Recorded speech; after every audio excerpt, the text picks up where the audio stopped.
उस गांव के पास से कोई सज्जन वहां आए, उन्होंने देखा ऊँट बहुत देर से बैठा हुआ है।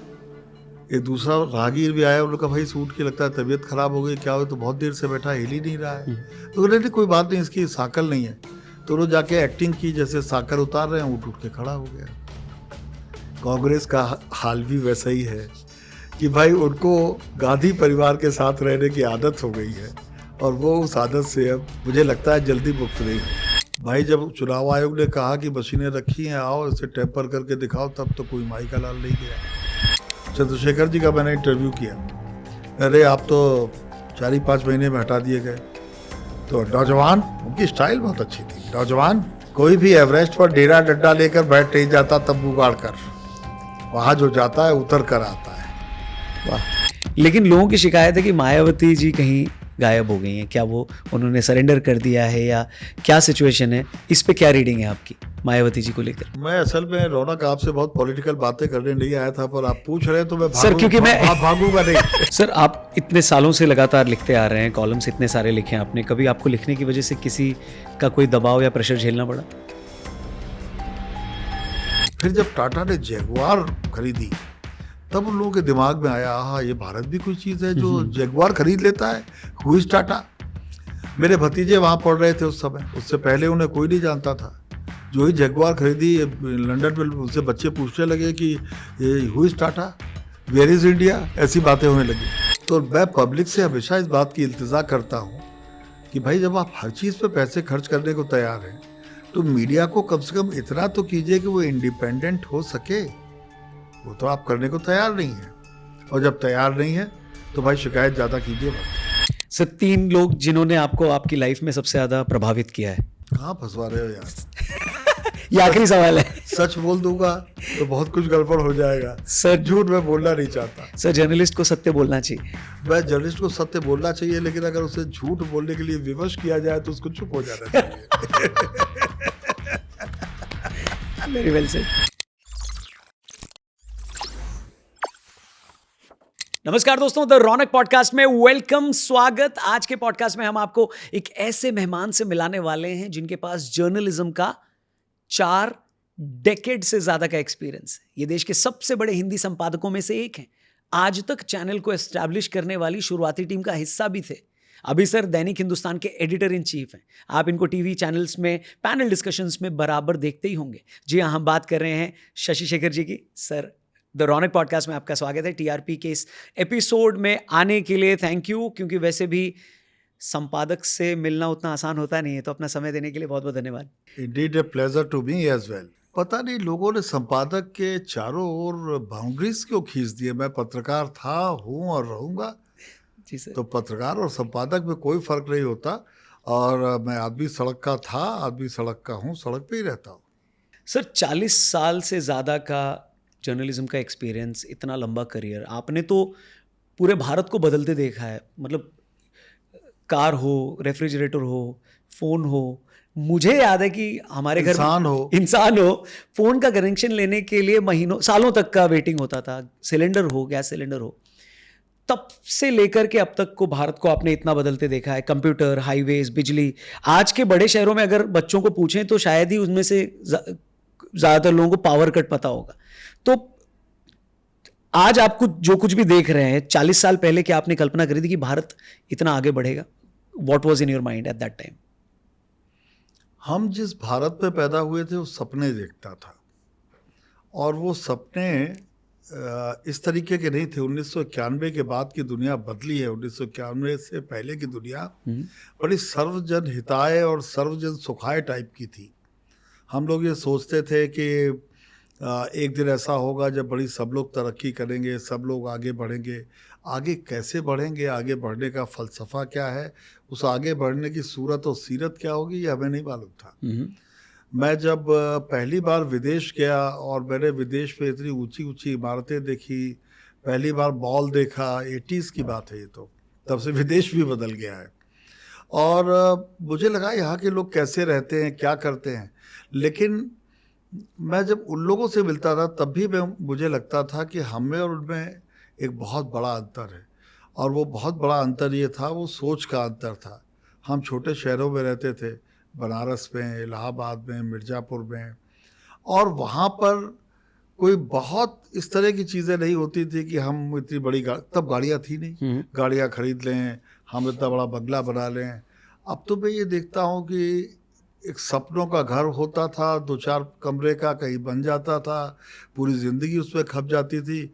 अब तो फ्लैट्स हर कुछ साल में बदल जाते हैं, उनके नाम बदल के अपार्टमेंट्स हो गए हैं।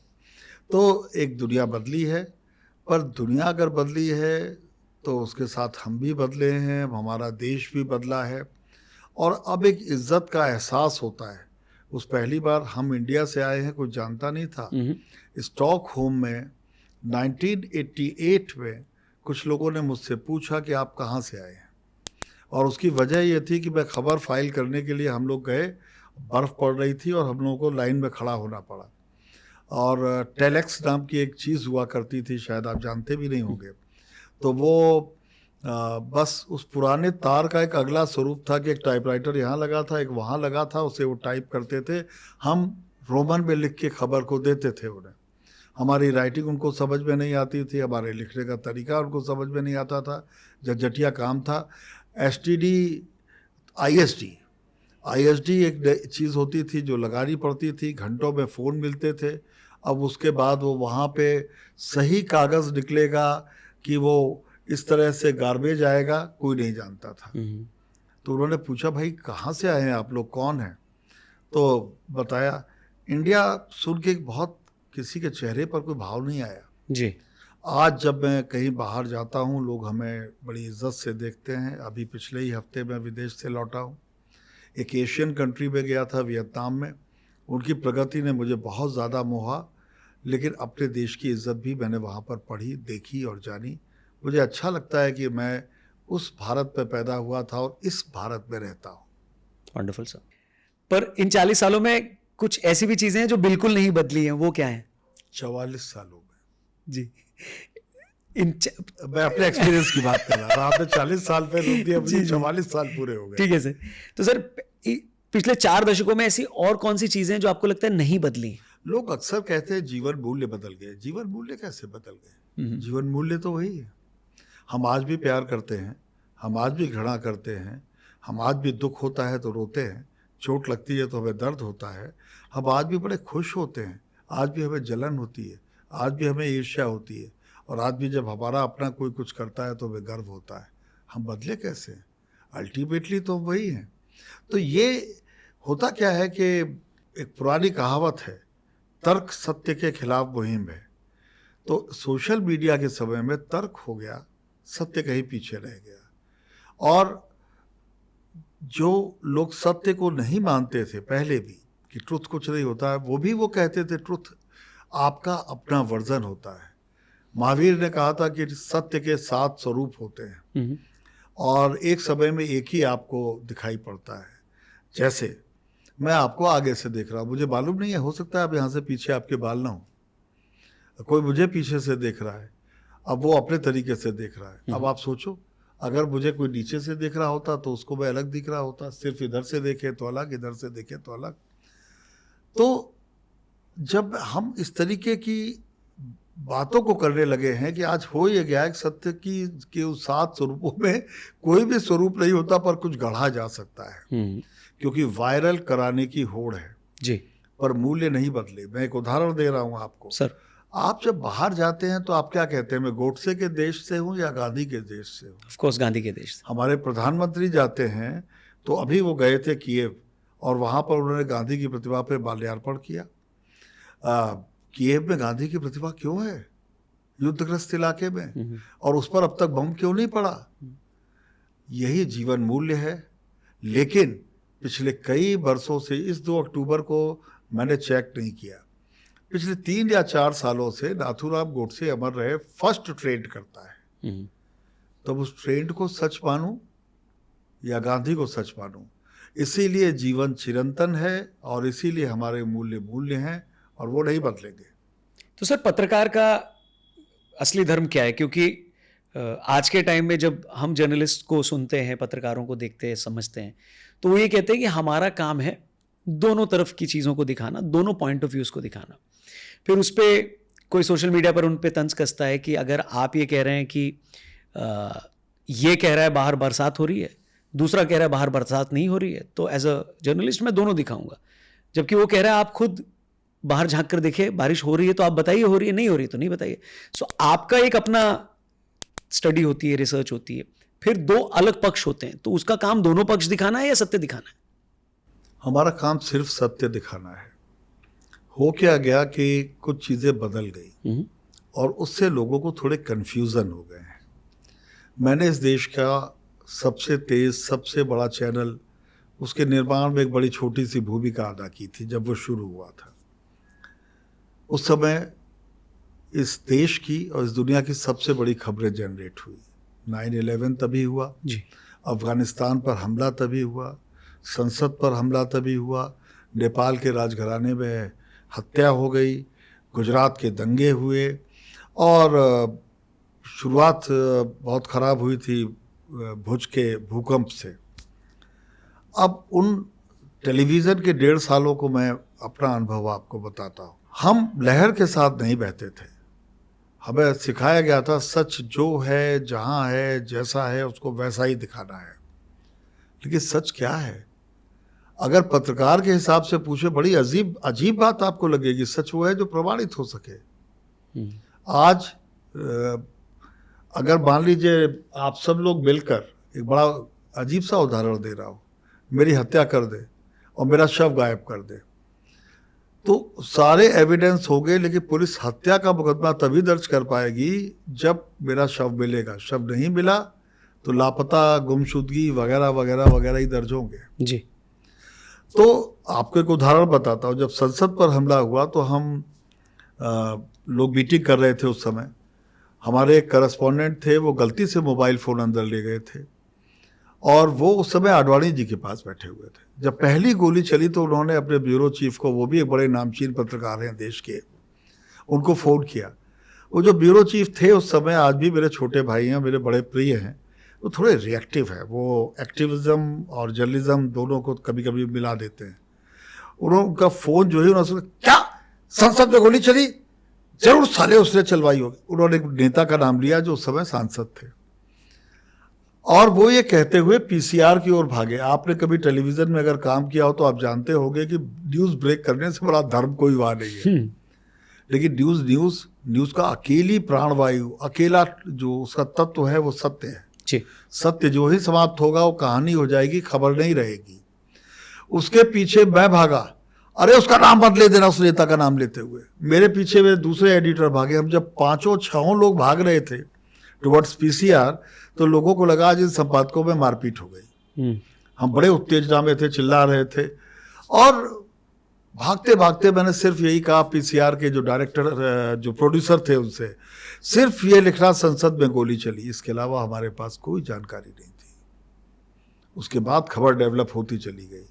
तो आप हेस्ट में कभी कभी कुछ गलतियां कर बैठते हैं, वो गलती हमसे नहीं हुई, हो सकता है हो जाती, तो वो शायद अनुभव काम आया, वो शायद उस समय भाग्य काम आया, जो भी आया। लेकिन ऐसे में आपको 50 उदाहरण दे सकता हूँ जब हमने उस तरह की गलतियों को नहीं किया, दूसरे चैनल्स ने किया। आज वो चैनल जिसमें हम लोग काम करते थे वो देश का नंबर 1 चैनल उस दिन भी था, आज भी है। और बाकी चैनल्स को दिक्कतें आई क्योंकि लोग हमारे पास सच के लिए आते हैं, कहानी के लिए नहीं आते। कहानियों के लिए और भी चैनल्स हैं। अगर न्यूज़ चैनल पे आप आ रहे हैं, अखबार पे आप आ रहे हैं, तो आपको सिर्फ सच की तलाश है। सोशल मीडिया के दौर में कहानियों में और सच में अभी भी वो कन्फ्यूजन ज़्यादा बढ़ गया है? बहुत पहले एक दार्शनिक ने कहा था कि ये उत्तर सत्य का वक्त है, पोस्ट ट्रुथ का वक्त है। अब ट्रुथ की कोई वैल्यू नहीं रह जाएगी। और वो पोस्ट ट्रुथ का जो वक्त था, पता नहीं कौन सा वक्त आ गया, क्योंकि कोई कुछ भी कह सकता है, कोई कुछ भी बोल सकता है, कोई कुछ भी लिख सकता है। हम और आप यहाँ बैठे हैं, भगवान जाने कोई लिख दे कि रौनक इस समय अमेरिका में आनंद कर रहे हैं, कोई फ़ोटो लगा दे, मॉर्फ कर दे, एआई ने और भी चीज़ें बढ़ा दी हैं। लेकिन मैं फिर कहता हूँ रौनक, अगर कोई न्यूज़, आज वो चैनल जिसकी मैं बात कर रहा था, जिस दिन ब्रेकिंग न्यूज़ होता है या जिस दिन कभी कोई बड़ी घटना होती है तो 3 या 4 गुना ज़्यादा होता है टीआरपी में औरों से। क्यों? क्योंकि लोग उसी की तरफ भागते हैं जी। कि ये गलत नहीं बोल रहे होंगे। तो उसमें सिर्फ हम ही नहीं थे, उसके जो प्रधान संपादक हैं वो और लोग भी उसमें इन्वॉल्व थे, सर। लेकिन उस पायसिटी को मेंटेन करना पड़ता है। बिल्कुल। सो थोड़ी पॉलिटिक्स की बात करते हैं। हाल ही में हरियाणा चुनाव के नतीजे आए हैं। सबको हैरान किया उन नतीजों ने। बीजेपी जीत गई, कांग्रेस जो ज़्यादा एक्सपेक्ट करी थी कि वो जीतेगी वो हार गई। और सवाल ये है कि अपनी लाइफ में आपने कांग्रेस का पीक देखा है, आपने उनको 400 सीटें लाते देखा है। आज वो सिर्फ 3 स्टेट में 413 3 स्टेट में वो सिमट के रह गई है। बीजेपी की बात करें तो वो 15 के करीब स्टेट में है, अगर मैं गलत नहीं हूँ तो। पिछले 40 सालों में उससे ज़्यादा आपने कांग्रेस को देखा है। क्या रीज़न मेन रहा कांग्रेस की डाउनफॉल का कि आज वो इतने कम स्टेट्स में सिमट के रह गई है? एक चीज होती है काल जर्जरता। ओके। तो कांग्रेस के साथ कुछ दिक्कतें हुई। कांग्रेस के साथ सबसे बड़ी दिक्कत ये हुई कि उसने अपने छत्रपों को खत्म करना शुरू किया। आप जवाहरलाल नेहरू के वक्त की कांग्रेस याद कीजिए। जवाहरलाल नेहरू प्रधानमंत्री थे, पटेल उनके गृह मंत्री थे। लोग उनके अंतर्द्वंद की बहुत सी बातें करते हैं, पर वो थी जबरदस्त टीम। इस देश के एकीकरण में उस टीम ने बहुत बड़ा योगदान अदा किया। पटेल अपनी बात कह सकते थे नेहरू से, वो ये कह सकते थे कि आप सही नहीं बोल रहे हैं। उनकी बात नहीं मानी जाती थी तो राजेंद्र प्रसाद के पास, राष्ट्रपति के पास भी जाके बोल सकते थे। जी। उस समय भारत एक आकार ग्रहण कर रहा था। आज़ादी नई नई मिली थी, हम अंग्रेज़ों से मुक्त हुए थे, हमें एक नया संविधान बनाना था। उस संविधान को ज़मीन पर फलीभूत करना था, एग्जीक्यूट करना था। हमें सेना का एक सिस्टम बनाना था। आप जरा कल्पना करो, एक किताब अभी कुछ साल पहले आई, उसमें यह हुआ, उस किताब में लिखा है, मैं हकीकत नहीं जानता, मैंने वो पेपर नहीं देखे हैं, कि राष्ट्रपति राजेंद्र प्रसाद ने, चूंकि वो भारत का राष्ट्रपति कोर सेना कमांडर होता है, सबसे बड़ा सेना कमांडर होता है, तो उन्होंने कुछ एक सक्सेशन प्लान बना दिया। नेहरू जी ने उनको एक चिट्ठी लिखी कि नहीं, आपका ये काम नहीं है, काम मंत्रिमंडल का है। इस तरह के अंतर्द्वंद भी थे उनके बीच में, और तभी एक सॉलिड भारत पैदा हो रहा था, एक सेक्युलर भारत पैदा हो रहा था। आज का भारत जो हमें दिख रहा है वो उस समय आकार ले रहा था, अंतर्द्वंदों के साथ, मतभेदों के साथ, और एक दूसरे की बात मानते हुए असहमतियों के साथ, कि मैं आपसे असहमत हूं लेकिन मुझे ऐसा लगता है लार्जर इंटरेस्ट में मैं आपका साथ देता हूं। अंबेडकर जैसे लोग थे मंत्रिमंडल में, वो चले गए बाहर, उन्होंने दूसरी पार्टी बनाई। श्यामा प्रसाद मुखर्जी जिन्होंने जनसंघ बनाया, वो मंत्रिमंडल का हिस्सा थे। इन सारे लोगों ने आकार लिया, एक बहुत महान पार्टी थी जिसमें क्षेत्रीय लोग बहुत बड़ी शक्ति हुआ करते थे। के कामराज थे, कांग्रेस के अध्यक्ष हो गए तमिलनाडु के। सुनीति कुमार चाटुर्जा थे, शंकर राव चौहान थे। हुआ क्या कि जब इंदिरा गांधी आई तो पहले तो एक वंशवाद की बेल पड़ी। मैं वंशवाद को कोई अच्छा या बुरा नहीं कह रहा, जिसका जो मन हो वो करे, ये उसका संवैधानिक राइट है। और उसके बाद क्या हुआ कि इंदिरा जी धीमे धीमे उनको ये लगा कि वो जिस पर हाथ रखती हैं वो हीरो बन जाता है। एक कोटरी यहाँ पर ऐसी बनने लगी। मैं राजीव गांधी को शुरू के दिनों में 1982 से 84 के बीच में बहुत मिलता था। मैं इलाहाबाद में पत्रकार था, वो अमेठी में जब आते थे, कई बार उनसे मेरी मुलाकात हुई। जब आखिरी बार मिले वो शायद 23 अक्टूबर 1984 थी, और 31 अक्टूबर 1984 को प्रधानमंत्री बन गए। जब वो निकले तो मेरे एक फोटोग्राफर थे, वो आज एक यूनिवर्सिटी में केमिस्ट्री के हेड हैं, मेरे मित्र हैं वो। मैंने उनसे कहा यार ये बहुत अच्छा इंसान है, इनफैक्ट लड़का शब्द बोला था, मैं उससे बच रहा था, ये बहुत अच्छा प्रधानमंत्री बनेगा। 31 अक्टूबर 1984 को प्रधानमंत्री बन गए।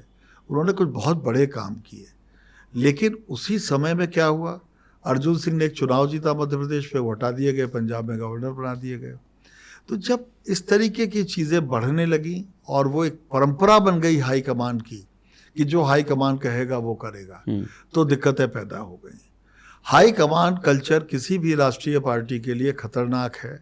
अगर आप देखिए तो लोकसभा चुनाव में भारतीय जनता पार्टी भी इसका उदाहरण है कि नीचे के कार्यकर्ता उदास हो गए। अब आपकी हरियाणा वाली बात पर आता हूँ। इस बार भारतीय जनता पार्टी ने वो गलती नहीं की। उन्हें मालूम था कि हमारे कार्यकर्ता निराश हो गए, वो मतदाताओं को निकालने के लिए नहीं गए, मतदाता गर्मी की वजह से अपने घर से नहीं निकला। एक ओवर कॉन्फिडेंस था फिजा में कि नहीं नहीं जीतेंगे तो मोदी जी, आएगा तो मोदी ही, इस तरह के नारे थे। तो बहुत से मतदाता जो उनके सिंपैथाइजर थे वो बाहर नहीं निकले। हरियाणा में धर्मेंद्र प्रधान को उन्होंने लगाया, अमित शाह खुद एक एक चीज़ देखते थे, नड्डा एक एक चीज़ देखते थे, मोदी का चेहरा उनके साथ था। मोदी आज भी देश के सबसे लोकप्रिय नेता हैं, इसमें कहीं किसी को दो राय नहीं होनी चाहिए। और हवा जबकि उनके खिलाफ थी, 10 साल का एंटी इनकम्बेंसी था, 9.5 साल जिस शख्स ने हुकूमत की थी उसको हटाना पड़ा था उन्हें। लेकिन वो ये जानते थे कि अगर हमने अपने कार्यकर्ताओं को मोबिलाइज कर लिया तो एक कमाल होगा। इसके अलावा जो आज की भारतीय जनता पार्टी है वो सबको नहीं ध्यान में रखती, वो 51% मतों को ध्यान में रखती है। तो उन्होंने ये भी देखा कि बड़ा जाट हो रहा है, तो जितने गैर जाट हैं उनको जोड़ लो। तो जब ताकतवर और मुखर एक तरफ कौम होती है तो बाकी कौमों को थोड़ी तकलीफ होने लगती है जी। उन्होंने उसको जोड़ा। मैं एक उदाहरण दे रहा हूँ, एक प्रदेश के बड़े नेता का फोन आया 6 तारीख को, रिजल्ट आया 8 को, 7 को आया। उनका क्या हरियाणा की खबर है? मैंने आप बताइए। तो उन्होंने बताया कि हम हरियाणा जीत रहे हैं। मैं जरूर जीत रहे होंगे, कल बधाई दे देंगे आपको। मुझे लगा ये अपनी पार्टी का स्टैंड मेरे ऊपर थोप रहा है, ये पोजिशनिंग कहते हैं इसको पॉलिटिक्स में, ये पोजिशनिंग कर रहे हैं। कल जब परिणाम घोषित हो रहे थे तो उनका फिर फोन आया। भाई साहब मैं कह रहा था ना, मैंने कहा यार ये कमाल हुआ कैसे? बोले देखिए मैं अपनी जाति बताई उन्होंने, जाति मुझे मालूम थी, मुझे अपनी जाति के गांवों में कहा गया कि आप वहाँ जाइए, आप बिल्कुल भी मत बोलिए कि आपको बड़ी जनसभा करनी है, आप इतने महान नेता हैं, आप जाके अपनी जाति के लोगों में बैठिए, उनकी बातें सुनिए, उनके पैर छूइए। बोले कम से कम 5,000 बुजुर्गों के मैंने पैर छुए और उससे कसम खिलवाई कि आप हम ही को वोट देंगे। ऐसे सैकड़ों नेता वहाँ काम कर रहे थे। कांग्रेस क्या कर रही थी? कांग्रेस राहुल गांधी की देख रही थी, पर मैं सवाल नहीं उठा रहा, मैं बिल्कुल नहीं उठा रहा। खड़गे के आगे वो समर्पित हो गए, हुड्डा के आगे, I am very sorry, Bhupendra Singh Hooda के आगे। जाट यादव ये बड़ी मुखर कौमें हैं उत्तर भारत की जी। तो बड़े मुखरता से बोलने लगे वहाँ के लोग, हुड्डा ही हमारा मुख्यमंत्री होगा। बाकी लोग थोड़े सख्ते में आ गए। शैलजा और हुड्डा 2 अलग रास्तों पर चल पड़े। अफवाहें फैलने लगी, मुझे मालूम नहीं है सच था या झूठ, कि एक दूसरे के उम्मीदवार खड़े कर दिए एक दूसरे के लोग हराने के लिए, ताकि जब मुख्यमंत्री पद की दौड़ हो तो हमारे एमएलए ज़्यादा हों उनके कम हो बोलने वाले। भाई मेरे, एक तरफ संगठन था, दूसरी तरफ विघटन था। एक तरफ एक बड़ा नेता था, दूसरी तरफ आप एक फिर से अपनी इमेज को ठीक कर रहे हैं, आपको भी लंबी दूरी तय करनी है वहाँ तक पहुँचने के लिए। एक तरफ गांव-गांव का संगठन था, एक तरफ सिर्फ हवा पे चल रहा था। अगर आप देखिए तो यही गलती मध्य प्रदेश, राजस्थान और छत्तीसगढ़ में हुई थी, वही गलती उन्होंने वहाँ दोहरा दी। जी सर, राहुल गांधी को लेकर आपके क्या थॉट्स हैं? आप कांग्रेस के पास क्या इकलौते ऑप्शन राहुल गांधी ही हैं या फिर किसी और को उनकी जगह आजमाना चाहिए? चाहिए शब्द का तो जवाब मेरे पास नहीं है, ये कांग्रेस ही जाने। लेकिन राहुल गांधी के अलावा वहाँ कोई नेता वेता है नहीं। और आप एक बात ये जान लीजिए, एक किस्सा सुन लीजिए सर। एक गांव खाली हो गया, वहाँ पानी खत्म हो गया, वहाँ के लोग दूसरी जगह बसने जा रहे थे।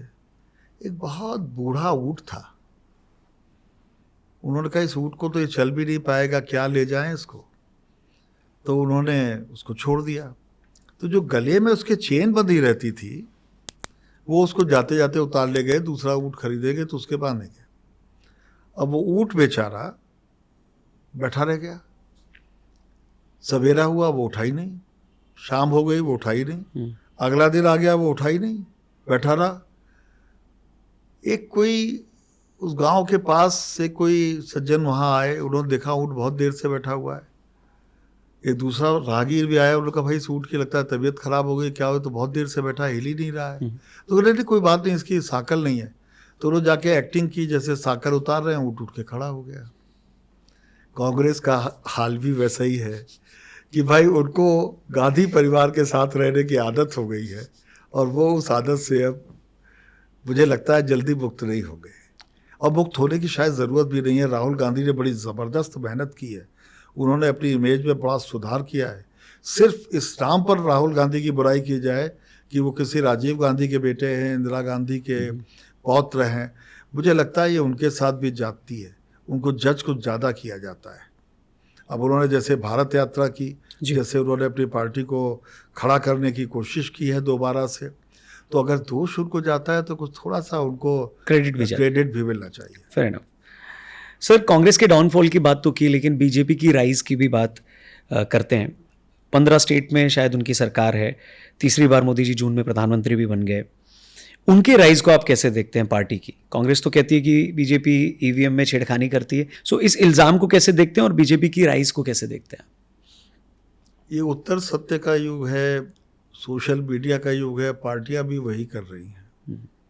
भाई जब चुनाव आयोग ने कहा कि मशीनें रखी हैं, आओ इसे टेम्पर करके दिखाओ, तब तो कोई माई का लाल नहीं गया। अभी भी वो कह सकते हैं कि साहब टेम्पर कर रहे हैं और अभी भी परीक्षण की मांग कर सकते हैं, अभी भी अपने मनपसंद के इंजीनियर बुला सकते हैं। सैम पेट्रोदा जैसा महान आदमी जिसने इस देश के दूरसंचार क्रांति लाने में बड़ी भूमिका अदा की थी, उनके पास है, क्यों नहीं उस सबको बुला के एक बार चेक करवा लेते हैं पब्लिक के सामने जंतर मंतर पे रख के। वो सब देखिए ऐसा है कि मौसमी वाहनों से जिंदगियां नहीं चला। मैंने आपको कारण हरियाणा का बताया, अब वो कुछ भी कहें उनका है, वो हकदार हैं कि चुनाव आयोग जाएं, सुप्रीम कोर्ट जाएं। भाई जब राजनारायण ने कहा कि रिगिंग हुई है और वो हाई कोर्ट गए और महानतम फैसला आया भारतीय जुडिशरी के महानतम फैसलों में से एक कि देश का प्रधानमंत्री रिगिंग का दोषी है और उसकी गद्दी गई, तो जब कोई शिकायत करेगा तभी तो जांच होगी, तो उनका हक है। मैं ये नहीं कह रहा हूँ पूरी तरह गलत है या सही है, मैं सिर्फ ये कह रहा था अब तक ऐसा हुआ है। दूसरी बात आपकी क्या थी? बीजेपी के राइज को कैसे देखते हैं आप? बीजेपी का राइज आज से नहीं हुआ है। बीजेपी धीमे धीमे 1984 से उसने अपने को बदलना शुरू किया। बीजेपी के साथ एक बड़ी गजब की चीज़ है। एक समय जब अटल जी और आडवाणी जी जूनियर नेता थे और लोग थे, फिर अटल और आडवाणी का युग आया, फिर अटल और आडवाणी देखते देखते परिदृश्य से ओझल होने लगे, जब संघ को लगा और जब पार्टी को लगा कि इनका एक सक्सेशन प्लान होना चाहिए। मोदी जी 2013 में एक बड़ी ताकत के तौर पर उभरे, तीसरी बार इलेक्शन जीत के। वो दिख रहा था कि एक महाशक्ति उदित हो रही है वहाँ पर पॉलिटिक्स की। मोदी जी की राजनीति के 3-4 तरीके हैं। पहला उनकी एडमिनिस्ट्रेटिव क्षमता। मैं आज आपको एक उदाहरण दे रहा हूँ। मोदी जी एक बार कहीं किसी जगह से लौटकर आए अहमदाबाद वापस, जब वो वहाँ के मुख्यमंत्री थे जी, और उन्होंने उस समय उनके चीफ सेक्रेटरी थे कोई मिस्टर राजगोपाल, उनसे पूछा कि आपने किस ताल्लुका से अपना प्रोबेशन शुरू किया था। तो उन्होंने बताया कि मैंने उस ताल्लुका से शुरू किया था। तो उनका अरे भाई वहीं से तो मैं आ रहा हूँ। अब मुझे मालूम नहीं मोदी जी जानते थे कि नहीं उस ताल्लुका से शुरू किया था, लेकिन ताल्लुका तो वहीं रह गया और आप चीफ सेक्रेटरी हो गए, तो क्यों नहीं आप उसको गोद ले लेते। ताल्लुका में जो हमारे व्यूअर और लिसनर नहीं समझते, उत्तर भारत के ताल्लुका तहसील को कहते हैं। तो उन्होंने कहा कि आप क्यों नहीं गोद ले लेते और 1 साल में उसका काया पलट कर देते। उन्होंने कहा हाँ साहब ये पॉसिबल है। उन्होंने अपने सारे सेक्रेटरीज मोदी जी ने उसी दिन बुलाए और कहा जिन जिन ताल्लुकाओं से आपने शुरू किया था उन सबको बदलिए 1 साल में, उनको गोद लीजिए। यही आपका प्रतिदान है, यही आपका दाय है जो आप चुकाएंगे जी। आप जरा ये सोचिए कि उस समय थोड़े शायद कम जिले हों, आज 33 या 36 जिले हैं अगर मुझे ठीक से याद है, और 23 से ऊपर सेक्रेटरी थे, यानी हर जिले में एक ताल्लुका बदल गया होगा। तो बदलाव की शुरुआत उन्होंने ग्रास रूट लेवल से की। दूसरे, उन्हें ये मालूम था कि बिना कल्याणकारी योजनाओं के, बिना महिलाओं को आगे बढ़ाए काम नहीं हो सकता। और ऐसा नहीं कि मिस्टर मोदी ने अकेले किया हो, नीतीश कुमार ने एक बड़ा काम किया, ममता बनर्जी कर रही हैं, पटनायक साहब ने बहुत बड़ा काम किया इस तरह के क्षेत्रों में। लेकिन मोदी जी जो काम करते हैं उस काम को बताना भी बहुत अच्छे से जानते हैं। जरूरी है, वो बताना जरूरी है। दूसरा उनका बिल्कुल जी, क्यों ना बताएं। और दूसरा उनका आउटलुक थोड़ा ब्रॉड था। जब वो मुख्यमंत्री बने तो उससे पहले वो कभी मंत्री भी नहीं थे, कभी एमएलए भी नहीं थे। 1 साल में उन्होंने भुज की काया पलट की थी और उन्होंने गुजरात को बदला नीचे से। वही सेम प्रयोग उन्होंने यहाँ किए।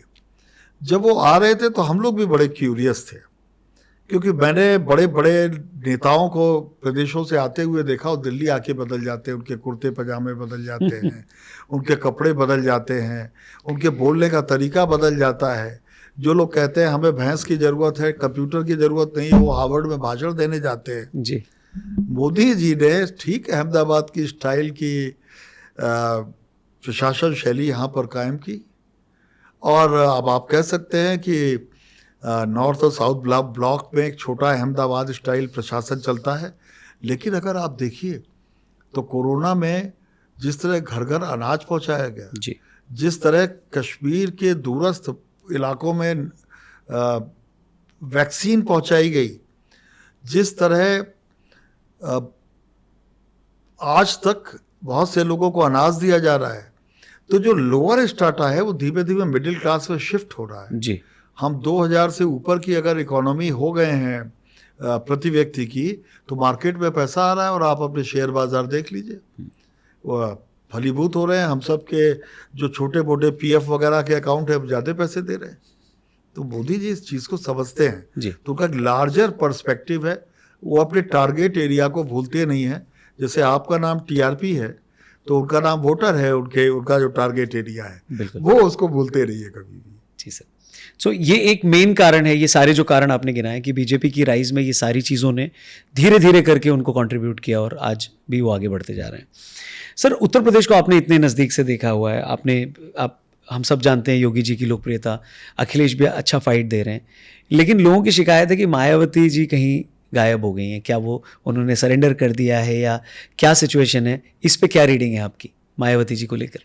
मैं असल में रौनक आपसे बहुत पॉलिटिकल बातें करने नहीं आया था, पर आप पूछ रहे हैं तो मैं सर, क्योंकि मैं भागूंगा नहीं क्योंकि सर बस मैं पॉलिटिकल पे ऑलमोस्ट खत्म हो चुका हूँ, हाँ। फिर मैं देश और आगे भी पहुंचूंगा। जी। मायावती एक अद्भुत नेता थी। जी। मैं आपको करहल विधानसभा का एक चुनाव बता रहा हूँ 1974 का, सर। जहाँ से अभी तक अखिलेश जी एमएलए है।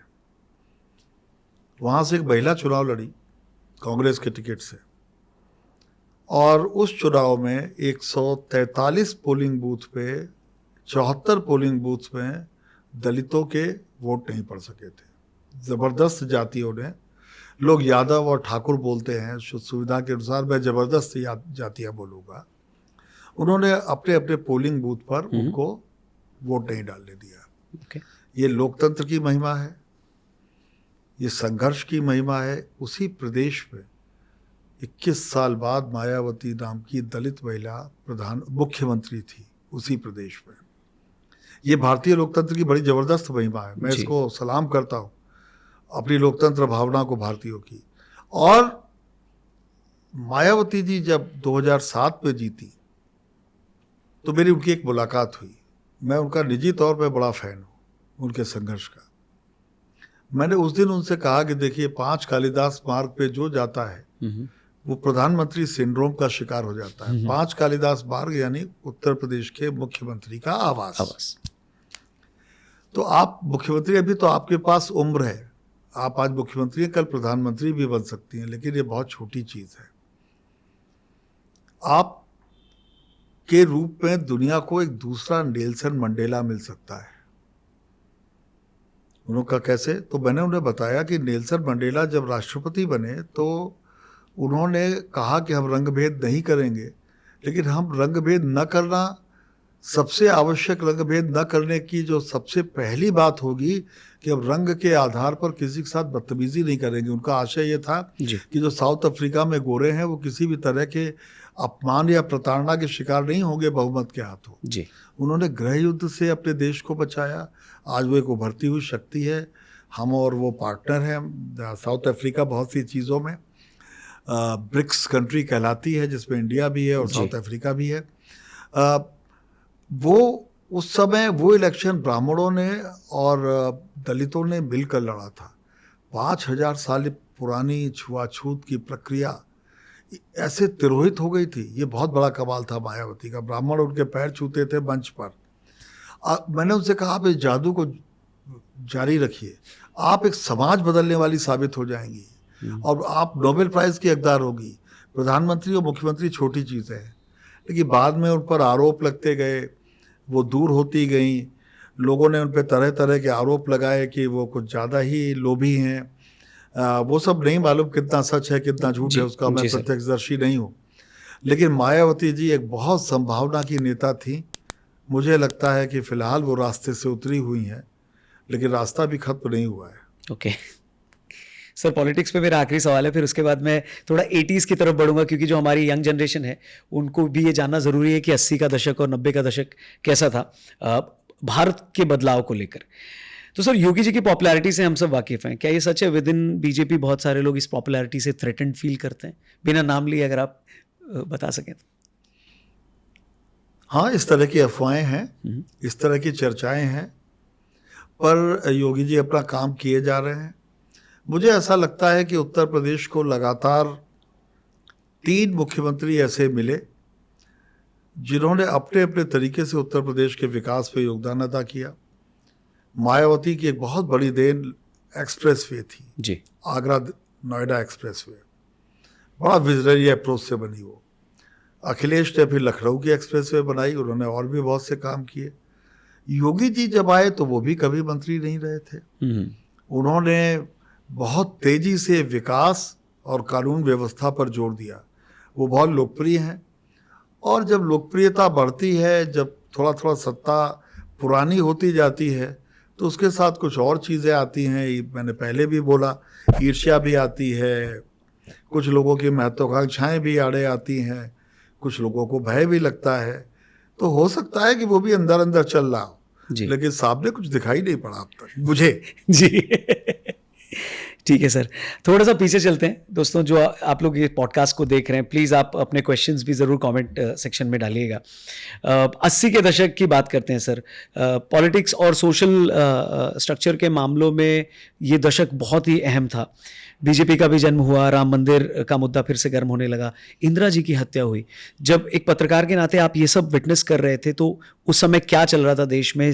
सीक्वेंस ऑफ इवेंट्स कैसे थे? आपका एक्सपीरियंस कैसा था उस समय सर? 1980 से 84 का भारत जो था, वो भी बदलाव का भारत था। जनता पार्टी आई, मुझे लगता है कि वो एक सबसे पहला, उससे 3 साल पहले आई थी, और जनता पार्टी टूटी। 79 में उसकी हुकूमत गई, और 79 में इंदिरा गांधी की वापसी हुई, लेकिन लोगों के सपने टूट गए थे। एक लोकतांत्रिक देश में जब जनता पार्टी आई तो अखबारों ने संपादकीय लिख दिए थे, मैं तो पढ़ता था उस समय, और मैं पत्रकार नहीं बना था, कि ये दूसरी आज़ादी की लड़ाई भारत ने जीत ली। वंशवाद से मुक्ति हो गई, इससे मुक्ति हो गई, उससे मुक्ति हुई। और जब 79 में वो सब गिरे आपस की लड़ाई से, चौधरी चरण सिंह मुख्यमंत्री बने और फिर इंदिरा जी ने उनको गिरा दिया, तो नौजवानों के बीच एक निराशा सी फैलने लगी। उन्हें लगा कि हमारे जो क्या होगा, कैसे होगा, कैसे बदलाव होगा। अगर आप उस समय की फिल्में देखें तो वो फ्रस्ट्रेशन उसमें भी दिखता है। जी। एंग्री यंग मैन का किरदार उस समय बिल्कुल टॉप पर था। 1984 एक बहुत बड़ा मुकाम है, बल्कि 1982 मैं भिंडरावाले को भी मैंने देखा, मिला। मैं उस समय जो हो रहा था उससे बड़ा आहत थे हम लोग। लगता था जैसे देश टूटने के कगार पर है। नॉर्थ ईस्ट जल रहा है, असम में आग लगी हुई है और पंजाब में आग लगी हुई है, हो क्या रहा है।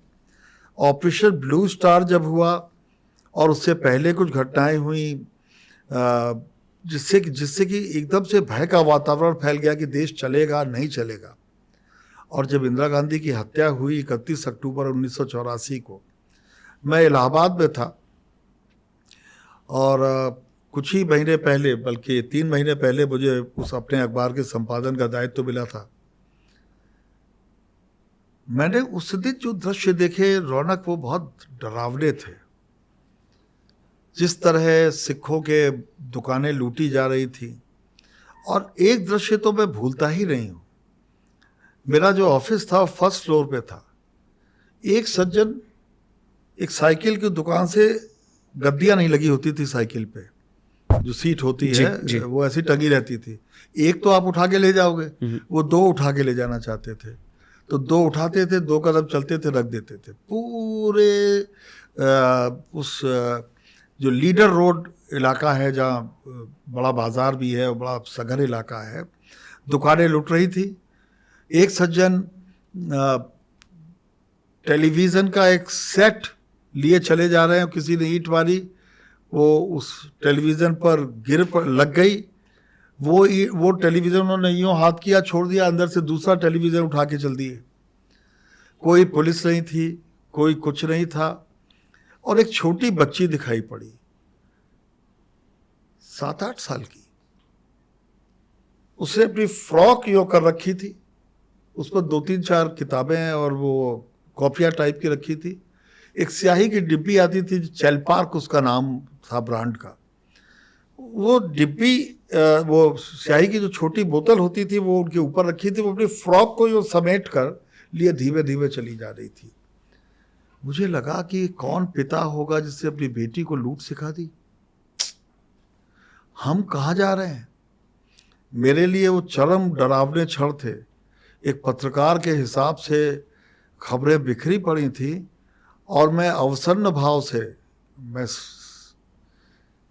बहुत ही स्तब्ध भाव से उस सारी को देख रहा था। अपना स्कूटर लेकर मैं पूरे शहर का चक्कर लगा रहा था, फोटोग्राफर को पीछे बैठा के। वो जो दंगे थे, वो भारतीय राष्ट्र राज्य के नाम पर कलंक थे। और उसके बाद एक और दृश्य दिखाई पड़ा, रौनक, जो एज पत्रकार मैं कभी भूलता नहीं हूँ। हुआ क्या था, रामगढ़ कैंट है रांची के पास, वहाँ पर ब्रिगेडियर पुरी की उनके लोगों ने, सिख रेजिमेंट के लोगों ने हत्या कर दी थी।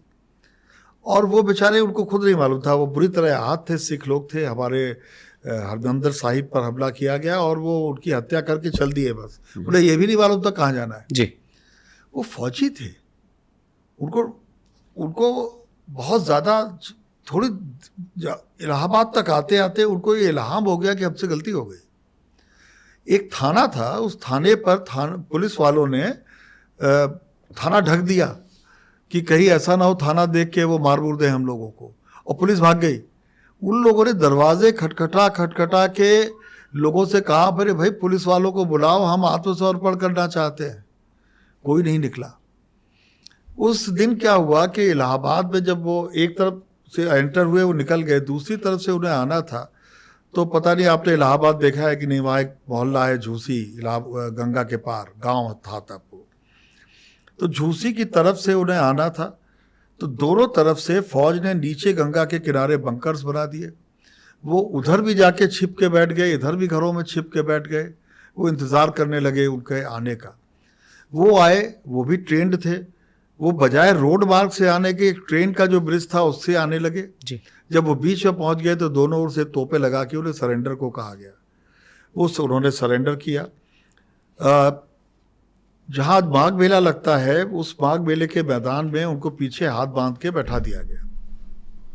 मैंने उनके चेहरों पर ग्लानि देखी थी। वो फौजी थे, उनको लग रहा था हमने ठीक नहीं किया है।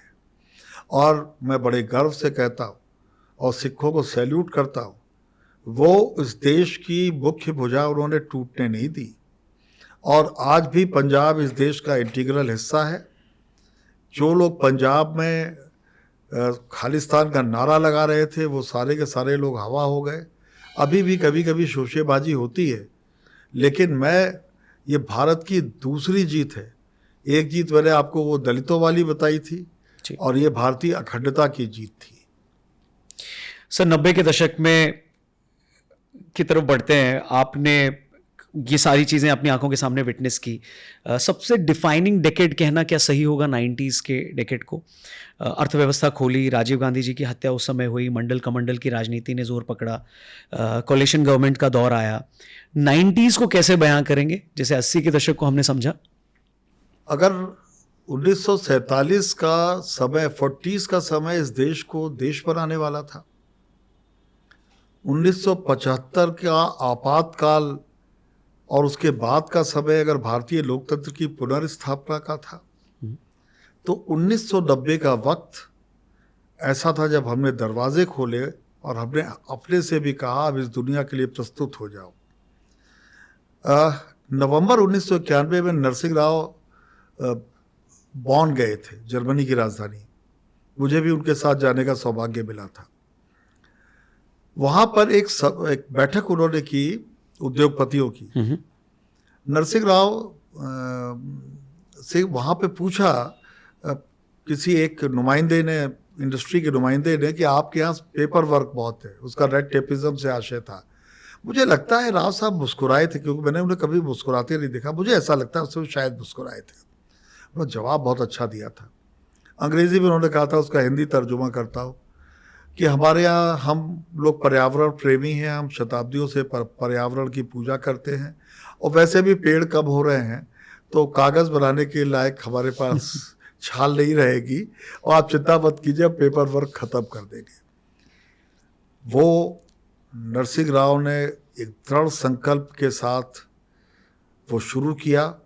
वो भ्रष्टाचार के तमाम आरोपों में बाद में घिरे, ऐसे अनर्गल आरोप उन पर लगे जो नहीं लगते तो ज़्यादा अच्छा था, एक प्रधानमंत्री को शोभा नहीं देते, लेकिन उसके बावजूद वो इस देश को बदल गए। उस देश का एक डिफाइनिंग मूवमेंट पैदा करने वालों में एक थे। सर, 90 के बाद से 26/11 के मुंबई हमलों तक 15-20 सालों तक देश ने कई आतंकी हमले झेले, लेकिन उसके बाद एक ऐसा फेज़ आया जहां पर उस पे काबू पाने की कोशिश की गई, और अभी पिछले कुछ सालों से वो न के ही बराबर हैं। तो इसे आप कैसे देखते हैं? उस समय उसका कारण क्या था? क्या इंटरनल सिक्योरिटी कमज़ोर थी, या पाकिस्तान की तरफ से जो स्पॉन्सर टेररिज्म था वो बहुत ज़्यादा था? How do you see this? आतंकवाद, संसार की आतंकवाद और ड्रग्स, ये संसार के सबसे प्रॉफिटेबल वेंचर्स हैं मुझे लगता है। हर तरफ की एजेंसियां उनमें इन्वॉल्व हैं, हथियारों की खरीद उसमें इन्वॉल्व है, दुनिया का बदलना उसमें इन्वॉल्व है, भगवान जाने क्या क्या है। एक बार परवेज़ मुशर्रफ से मैंने पूछा कि जनरल साहब, आप 2 बार कश्मीर के मुद्दे पे समझौते के करीब आ गए, हुआ क्या? आप तो ISI का हेड बनाते थे, आप ही राष्ट्रपति थे, आप ही सेना के सर्वा थे, फिर क्या हो गया? उन्होंने कहा कि देखिए, दोनों तरफ ऐसी एजेंसीज़ हैं, ऐसे, और उन एजेंसीज़ के लोग कभी नहीं चाहते हमारे बीच एक हो। मैंने कहा कि आप तो खुद भी उस एजेंसी के सर्वा आप ही बनाते थे, आप ही के तो हाथ में सारी उसकी पावर थी। उन्होंने कहा, इसे ऐसे समझाना आसान नहीं है। मैं खुद भी जानता हूँ कि वो आतंकवाद अभी थमा हुआ है, लेकिन ख़त्म नहीं हुआ जी, और वो अलग अलग तरीके से बढ़ रहा है। रौनक, आप क्या सोचते हैं 7 अक्टूबर को पिछले साल जो हुआ इजराइल में, बिल्कुल, क्या उसका आप पर असर नहीं पड़ रहा? बिल्कुल। असर पूरी दुनिया पे पड़ रहा है। तो आतंकवाद खत्म नहीं हुआ है, आतंकवाद अभी आसानी से खत्म नहीं होने वाला, क्योंकि धर्म के नाम पर भी कुछ लोग दुकानें चलाते हैं, और जब तक ये दुकानें रहेंगी तब तक हम और आप कुछ अभिशाप झेलने को अभिशप्त हैं। सर, पिछले 40 सालों में भारत को लेकर के जो वर्ल्ड व्यू है वो बदला है, उस पर आप क्या कहेंगे? क्योंकि एक टाइम था जब हमारे पास पर्याप्त भोजन नहीं था पूरी आबादी के लिए, अब हम 100 से ज़्यादा देशों को वैक्सीन भी देते हैं। हम एक तरफ अमेरिका से भी हमारे अच्छे रिश्ते हैं वहाँ पर, दूसरी तरफ हम रशिया से भी ऑयल लेते हैं। मालदीव के साथ जो हुआ उसको एक तरीके से जवाब भी मिलता है, फिर उसकी मदद भी की जाती है। मोदी जी ज़ेलेंस्की से भी मुलाकात करते हैं, फ़िलिस्तीन के मुद्दे पर भी बोलते हैं, फिर इजराइल को भी समर्थन होता है। तो ओवरऑल चीज़ों को आप कैसे देखते हैं? भारत की फॉरेन पॉलिसी को कैसे एक्सप्लेन करेंगे? दुनिया हमें कैसे देख रही है? किसी भी देश की जो ताकत होती है वो उसकी आर्थिक ताकत होती है। ठीक है। भूखे पेट न भजन होए गोपाला। तो भारत ने जैसे जैसे समृद्धि हासिल की, उसके अलावा हमारे सैकड़ों राजदूत बन गए। कैसे बन गए? वो विदेश नीति नहीं है। आज गूगल का CEO अगर हमारे मूल का है, देश के जो संसार की टॉप 500 कंपनियां हैं उसमें 78 से ज़्यादा कंपनियों में भारतीय मूल के लोग शीर्षस्थ पदों पर हैं जी। ये हमारे सही नुमाइंदे हैं। फिर जो लोग बाहर जाके बसे, उन्होंने एक बड़ा गजब का काम किया। अक्सर लोग चाइना की बात करते हैं, मैंने ये देखा कि चाइनीज़ जहाँ जाते हैं वो अपना घेटो बना लेते हैं, चाइना टाउन, दिस दैट, वो दूसरी संस्कृति में नहीं मिलते। हमारे इसी शहर नोएडा में साउथ कोरियंस हैं बहुत सारे, जी। पर वो कभी भी आपने देखा नहीं होगा साउथ कोरियन की किसी दोस्ती बनी है आपकी? नहीं बनी। पाकिस्तानी आ जाए तो दोस्त बन जाएगा क्योंकि वो हमारे ही जैसा है। गोरा आ जाएगा दोस्त बन जाएगा, काला आएगा दोस्त बन जाएगा। हम लोगों ने जाके वैसे ही मिल गए जैसे दूध पानी में मिल जाता है। उन लोगों ने भारत की बड़ी इमेज खड़ी की। फिर जब टाटा ने जैगुआर खरीदी तब उन लोगों के दिमाग में आया, हाँ ये भारत भी कोई चीज़ है जो जैगुआर खरीद लेता है। Who is Tata? मेरे भतीजे वहाँ पढ़ रहे थे उस समय, उससे पहले उन्हें कोई नहीं जानता था। जो ही जैगुआर खरीदी लंदन में, उनसे बच्चे पूछने लगे कि ये who is Tata, where is India, ऐसी बातें होने लगी। तो ये चीज़ें इन लोगों ने बदली। दूसरी बात ये हुई कि हमारी आर्थिक ताकत के साथ साथ देश में एक स्ट्रॉन्ग लीडरशिप भी इमर्ज हुई। 10 साल एक स्थिर सरकार रही मनमोहन सिंह की। मनमोहन सिंह एक बहुत ज़हीन नेता थे। मुझे लगता है कि वो सही कह गए थे कि history will be kinder with me, क्योंकि मैंने उनको अपने मैसेजेस बहुत कन्वे करते हुए देखा ठीक से। येकातेरिनबर्ग एक जगह है रूस की, ये वो जगह है जहाँ जार के पूरे परिवार की हत्या हो गई थी। वहाँ पर एक सम्मेलन था, उसमें पाकिस्तान भी आया हुआ था। उसमें जरदारी साहब पाकिस्तान के सदर हुआ करते थे। ठीक है। कैमरे थे, फोटो ऑप हो रहा था। कायदे से दोनों में किसी को नहीं बोलना चाहिए था। अब लोग मनमोहन सिंह जी को जाने क्या क्या बोलते हैं। मनमोहन सिंह ने जो काम किया वो हक्का बक्का कर देने वाला था। कैमरों के शटर चल रहे हैं, टीवी कैमरे ऑन है, लाइटें ऑन है, हम सब पीछे खड़े हैं। अचानक मिस्टर मनमोहन सिंह कहते हैं, और दूसरा चुनाव उन्होंने जीता था, कि मिस्टर प्रेसिडेंट, अंग्रेजी में जो कहा उसका हिंदी तर्जुमा कर रहा हूँ, मेरे देश ने मुझे इसलिए नहीं चुना है कि कोई भी हमारे यहाँ टेररिज्म का एक्सपोर्ट कर दे। अब जरदारी साहब हक्का बक्का रह गए, वो उनको समझ भी नहीं आया इसका क्या जवाब दें। फोटो अब खत्म हो गया। तो 26/11 के हमलों के बाद कोई क्रिटिसिज्म करे, लेकिन मुझे मालूम है कि बहुत स्ट्रांग मैसेज पाकिस्तान को दिया गया। अब अगर ये दोबारा हुआ तो फिर इसके लिए पूरे फुल एस्केलेशन के लिए तैयार रही है। उन्होंने सेनाएं वहाँ नहीं भेज दी सीमा पे, वो खड़ी नहीं रही और फिर चुपचाप लौट नहीं आई। मोदी जी का युग एक अलग युग है। एक बढ़ते हुए भारत को उन्होंने और तेजी से बढ़ाया और उन्होंने एक हुंकार भरी कि हम भारत हैं, हमारी एक ताकत है। आप अगर ये देखिए तो पिछले 10 वर्षों में, आज जैसे अभी जब इटली की प्रधानमंत्री मेलोनी ने कहा, फ्रांस के राष्ट्रपति ने कहा और पुतिन ने कहा कि मोदी, हालांकि पुतिन ने कहा कि चीन, भारत और ब्राज़ील ये 3 देश ऐसे हैं जो समझौता करा सकते हैं, लेकिन फ्रांस के राष्ट्रपति ने और मेलोनी ने, इटली की प्रधानमंत्री ने तो कहा सिर्फ मोदी ऐसा कर सकते हैं। मोदी जी की शख्सियत है और इस देश का भी वैभव बढ़ रहा है, उसके साथ साथ प्रताप बढ़ रहा है, इसमें कोई दो राय नहीं। इससे पहले कि हम इंटरव्यू को समाप्त करें, पॉडकास्ट को यहाँ पर रोकें, रैपिड फायर राउंड पे पहुँचने से पहले सर, मैं कुछ जर्नलिज्म से जुड़े, जिनसे व्यूअर्स को भी और स्टूडेंट्स को भी जो जर्नलिज्म पढ़ना चाहते हैं उनको भी कुछ आइडिया मिलेगा। सर, टीवी चैनल्स को लेकर एक बात कही जाती है कि अगर आपको किसी पार्टी की तारीफ या बुराई सुननी है तो आपको कौन सा चैनल देखना है वो अब पता है लोगों को। तो इसके पीछे क्या रीज़न देखते हैं कि टीवी को भी टैग कर दिया गया और पार्टी स्पेसिफिक एक चश्मा लग गया है उन पर व्यूअर्स की तरफ से? मैं इंटरनल स्टोरी आपको बताता हूँ। इस देश के ज़बरदस्त पत्रकार हैं, वो उस समय हमारे स्पेशल करस्पॉन्डेंट थे और भारतीय जनता पार्टी कवर करते थे जी। वो आडवाणी जी के सेक्रेटरी दीपक जी को सर कर रहे थे, बहुत ही गिड़गिड़ा रहे थे। जब फोन उन्होंने रख दिया तो मैंने उनको डांटा, बड़ा होने के नाते साधिकार मेरे छोटे भाई हैं, कि क्या सर करते हो। मैंने तो कभी किसी प्रधानमंत्री को भी सर नहीं बोला। उसने, सर आप प्रिंट से आए हैं, आप तो उनसे बात करके लिख देंगे, अभी तो आप उससे कहेंगे बाइट लाओ। अब आडवाणी जी के घर पे कैमरा तो इसी की मर्जी से जाएगा। यहाँ से कंप्रोमाइज़ की शुरुआत हुई, नेताओं के नेगोशिएशन की शुरुआत हुई कि हम आपको इंटरव्यू देंगे, हम आपको चेहरा दिखाएंगे, हम आपको बाइट नहीं देंगे, हम आपको ये नहीं करेंगे। उससे लोगों को लगने लगा बाइट के बिना खबर नहीं बनती। तो एक तो नेगोशिएशन शुरू हो गया, फिर वो नेगोशिएशन इतना आगे बढ़ गया कि ये आप पूछेंगे, ये आप नहीं पूछेंगे, ये मैं बोलूँगा, ये मैं नहीं बोलूँगा, मैं उतना नहीं बोलूँगा जितना मैं बोलना चाहता हूँ। अब आप देखते हैं प्रेस कॉन्फ्रेंसेस कैसी होती हैं, नेता आता है, प्रवचन देता है, बिना सवाल लिए चला जाता है। तो ये तो कोई प्रेस कॉन्फ्रेंस नहीं हुई। प्रेस वालों को बुलाया क्यों? ट्विटर पे ही कब डाल देते, एक वीडियो ही जारी कर देते। फिर क्या हुआ कि एक कॉस्ट कटिंग का टाइम आया। भारत में मीडिया की गिरावट के पीछे एक बहुत बड़ी वजह है, 2 वजह हैं जी। पहली वजह यह कि हमारी तुलना आज़ादी के पहले के भारत से की जाती है, उस समय के पत्रकारों से की जाती है। वो भले मानस जो वो काम करते हैं उनसे तुलना अपनी नहीं करते। जैसे रौनक, मान लो हम इस समय 1940 में बैठे होते हैं, ठीक है। 1940 में ये स्टूडियो कैसा होता? किसी गोपनीय जगह पे होता, हम छुप छुपा के आए होते, आप उससे देश के बारे में, राष्ट्र के बारे में, दुनिया के बारे में बात करते। मैं अपनी बातें गोपनीय तरीके से कहता है, मैं कहता इस पर कुछ ऐसा बांधो जिससे मेरी आवाज़ न उन्हें पकड़ में आए, वो समझ ना पाए मैं कौन हूँ। आप मुझे मिस्टर ABC या कोई किसी नाम से बुलाते। हम अपना प्रचार इस तरह कर रहे होते।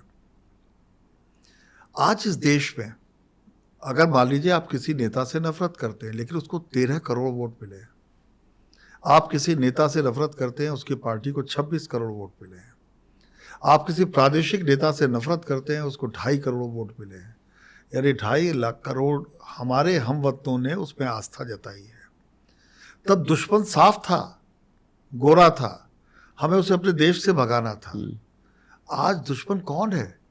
हमारी लड़ाई आपस में ही है। लड़ाई बहुत जटिल, कठिन और अतार्किक हो गई है, क्योंकि आपकी नज़र में जो बुरा है वो 2.5 करोड़ लोग उसको सिर पे बैठाने को आमादा है।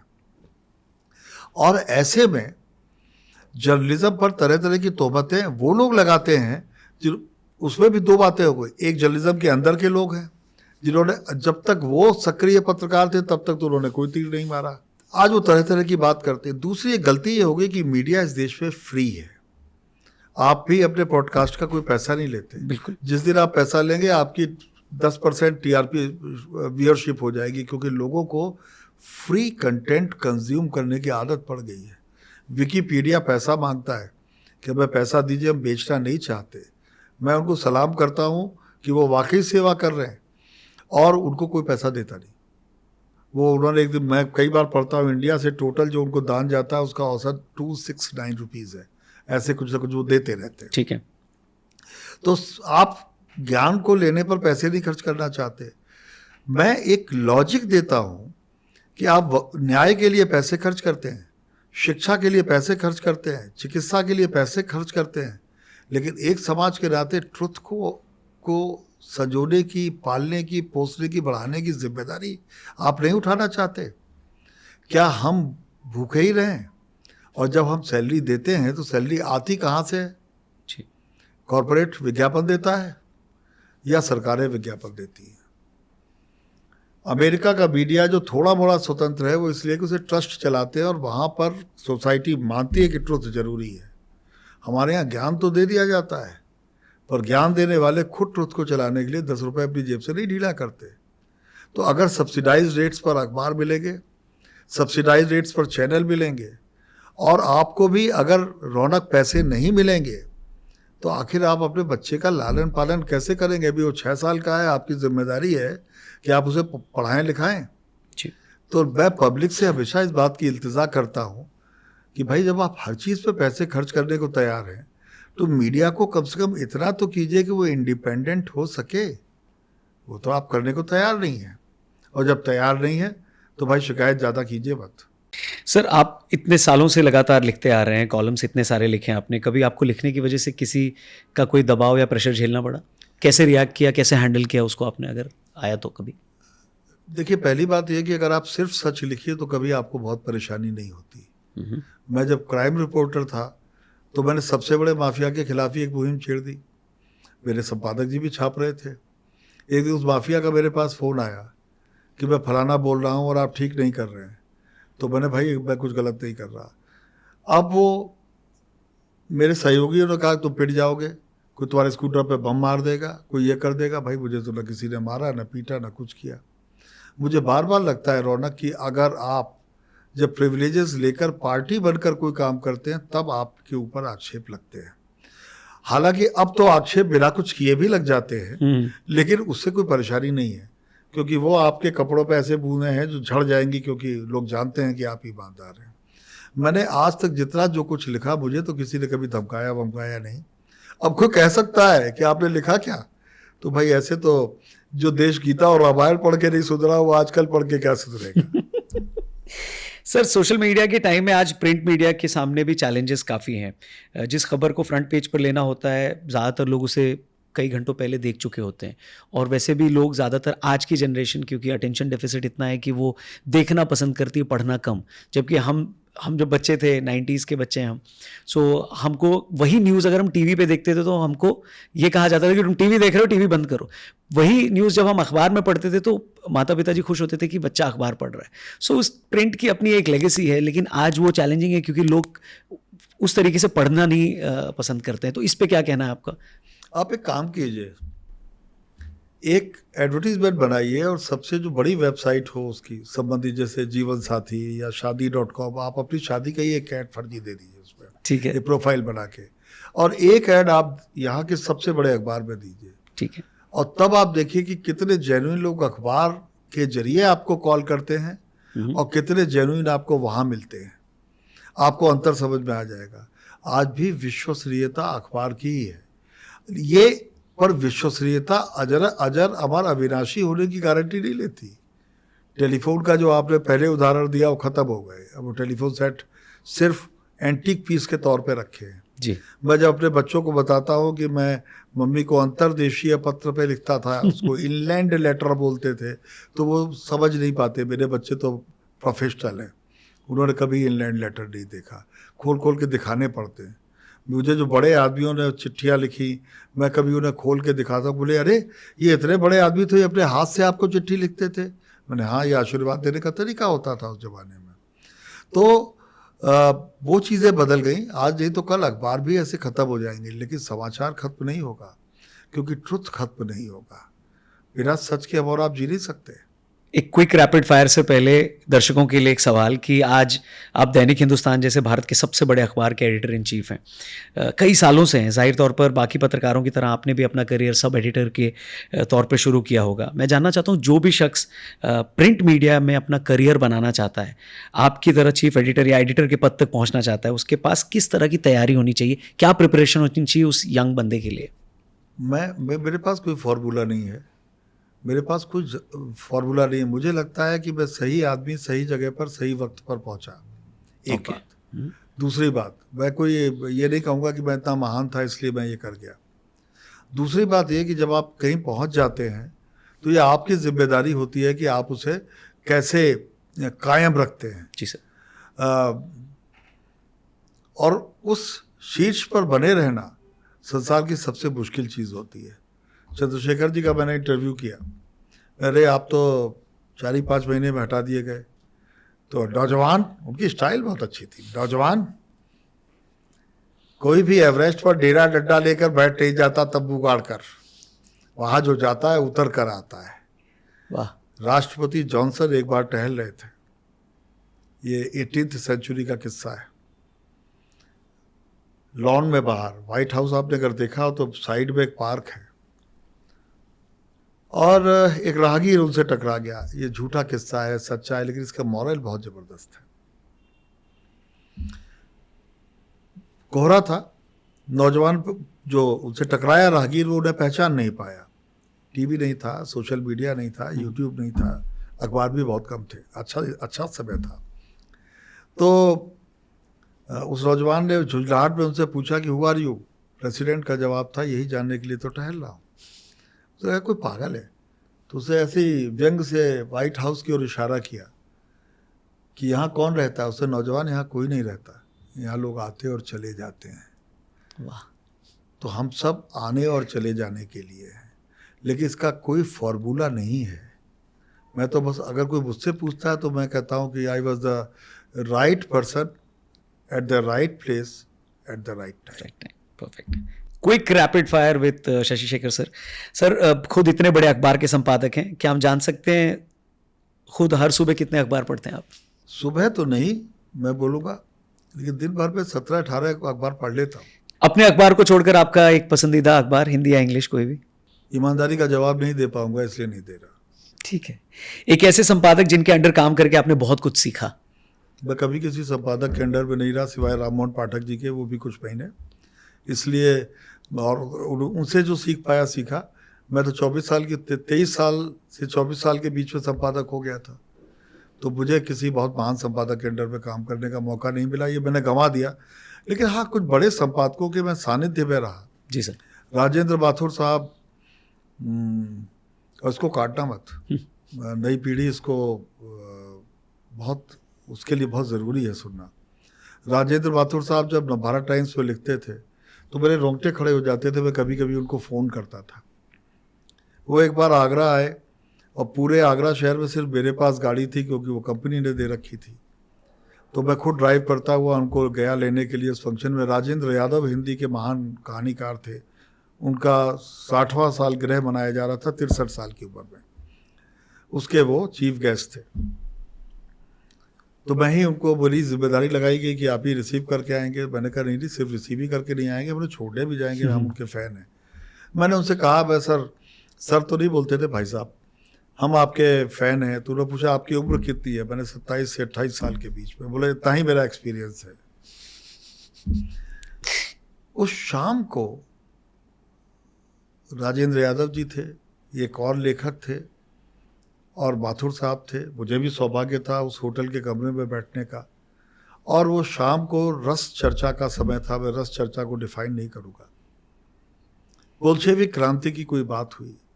अचानक माथुर साहब ने अपना गिलास उठाया और से जैसे यों आर पार देख रहे हो, और उन्होंने शुरू किया, तो निवेदन यह है कि, ऐसे ही वो लिखते थे। मुझे कहा ये तो वैसे ही लिखते हैं जैसे बोल रहे हैं। और उन्होंने जो 7 मिनट का भाषण दिया, मुझे वर्बाइटम याद है, लेकिन मैं आपको बोर नहीं करूँगा उससे। उतनी ज्ञान की बात उन्होंने कही। मुझे लगता था कि काश मैं उन जैसा हूँ, काश मैं उन जैसा लिखूँ। मैं आज भी उन जैसा नहीं हूँ। एसपी सिंह साहब थे, उनसे मेरी कुछ मुलाकातें हुई। वो मेरे बहनोई के मित्र थे। मुझे उनकी आवभगत करने का भी मौका मिला। वो एक मॉडर्न टाइप के अलग तरह के संपादक थे। और उदयन शर्मा थे, वो आगरा के थे। उनके बड़े भाई ने पापा को पढ़ाया था, तो 10 साल बड़े थे मुझसे। हम लोग कई बार विदेश गए साथ में, उनसे कुछ चीज़ें ज़रूर समझ में आई। लेकिन माथुर साहब जैसा दूसरा कोई नहीं मिला कभी। सर, इन्वेस्टिगेटिव जर्नलिज्म पर या जर्नलिज्म पर देखिए आपकी कोई पसंदीदा फिल्म या वेब सीरीज? अभी एक आई थी द ब्रोकन एरो या ब्रोकन न्यूज़, कुछ इस तरीके से। वो उस पर थी, डे हत्याकांड पर, वो जो लड़की जेल चली गई थी। लेकिन वो भी ट्रुथ का एक ही पहलू था। है क्या कि जब ये फिल्म और जब ये सब देखता हूँ तो मुझे उसमें, चूँकि मैं उन घटनाओं का गवाह हूँ, तो मुझे मालूम है उनकी भी लिमिटेशन है, जैसे आपकी लिमिटेशन है। तो उस लिमिटेशन में ही बेचारे कर रहे हैं। मैं उन्हें साधुवाद देता हूँ, करते रहे, कम से कम अच्छा ही काम कर रहे हैं।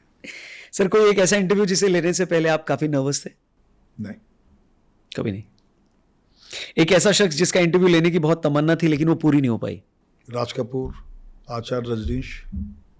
आप स्पिरिचुअल पर्सन हैं? शायद रिलीजियस, शायद उतना नहीं, स्पिरिचुअल हूँ। आपकी फेवरेट 3 किताबें, जिसमें रिलीजियस किताबें या स्पिरिचुअल किताबें भी हो सकती हैं, जो आप रेकमेंड करना चाहें? मुझे हार्वर्ड फास्ट की 2 किताबें बहुत पसंद हैं, माय 5 ग्लोरियस ब्रदर्स, और एक उनकी स्पार्टकस पर किताब है, वो उसने मुझे बहुत सिखाया। और तीसरी आपको बड़ा आश्चर्य होगा, गॉडफादर। जब भी परेशान होता हूँ उसे पढ़ना शुरू कर देता हूँ। जीवन का ऐसा फलसफा, या शायद मेरी नज़र है कि मैं उसे उस नज़र से देख लेता हूँ जैसे रौनक आप पे सही उतरती है। कल तक आप नौकरी कर रहे थे, शायद आज आप अपना काम कर रहे हैं, मुझे मालूम नहीं, लेकिन शायद कल तक आप बउआ थे, आज आप रौनक हैं। उसमें माइकल कार्लियोन को विक्टोरिया क्रॉस मिलता है और वो टाइम मैगजीन के कवर पे आते हैं, जो वो किताब बोलती है।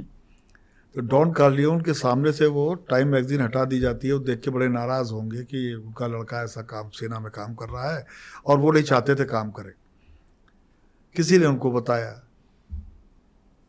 डॉन ने एक बहुत बढ़िया जवाब दिया, but he performed every miracle for others. नौकरी is always a less productive job for many people, not for every people. अब तनख्वाहें ऐसी हो गई हैं कि ये दोष नहीं दिया जा सकता, लेकिन वो एक सीमाओं में बांध देती है।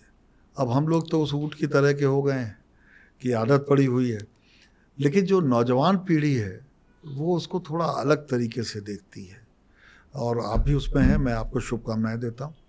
सर 3 लोग जिन्होंने आपको आपकी लाइफ में सबसे ज़्यादा प्रभावित किया है। कहाँ फंसवा रहे हो यार? ये आखिरी सवाल है सच बोल दूंगा तो बहुत कुछ गड़बड़ हो जाएगा। सर। झूठ मैं बोलना नहीं चाहता। सर जर्नलिस्ट को सत्य बोलना चाहिए। मैं जर्नलिस्ट को सत्य बोलना चाहिए, लेकिन अगर उसे झूठ बोलने के लिए विवश किया जाए तो उसको चुप हो जाना चाहिए। Very well said. एक मेरी माँ ने मुझ पर बहुत असर डाला शुरुआत के जीवन में। दूसरी मेरी पत्नी है, उन्होंने असर जो डाला वो डाला, लेकिन उन्होंने मुझे मैं बनाने में बहुत मदद की। मैं उनका सार्वजनिक तौर पर शुक्रिया अदा करता हूँ आज। और तीसरा नाम नहीं लूँगा। ठीक है sir, thank you very much sir, आपने अपना कीमती समय दिया, बहुत कुछ सीखने को मिला और मुझे लगता है अभी बहुत कुछ बाकी रह गया। इसलिए जो भी व्यूअर्स इस पॉडकास्ट को देख रहे हैं, प्लीज़ मैं भी सर से रिक्वेस्ट कर ही रहा हूँ, और आप भी ज़रूर कोई सवाल होगा तो लिखिएगा। अगले पॉडकास्ट के लिए उन सारे सवालों की लिस्ट में फिर से बनाऊंगा। और जनरली लोग सीखने के लिए इंस्टीट्यूट जाते हैं, आज इंस्टीट्यूट खुद चलकर हमारे TRP के स्टूडियो में आए, तो शशि शेखर सर बहुत बहुत धन्यवाद उसके लिए। बहुत बहुत धन्यवाद रौनक, मुझे भी बहुत अच्छा लगा। और मैं अपने पिता की एक लाइन, जब मैं पैदा हुआ था तो उन्होंने एक कविता लिखी थी, वो आपके लिए बोल रहा हूँ। सर, दीप तुम मशाल बन जलो, दीप राग गा रहा हूँ मैं। तो बहुत बहुत thank you very much sir, शुभकामनाएं। Means a lot, thank you very much. Please ज़रूर शेयर करिएगा इस पॉडकास्ट को अपने दोस्तों के साथ। जल्दी मिलते हैं। Thank you for watching. जय हिंद।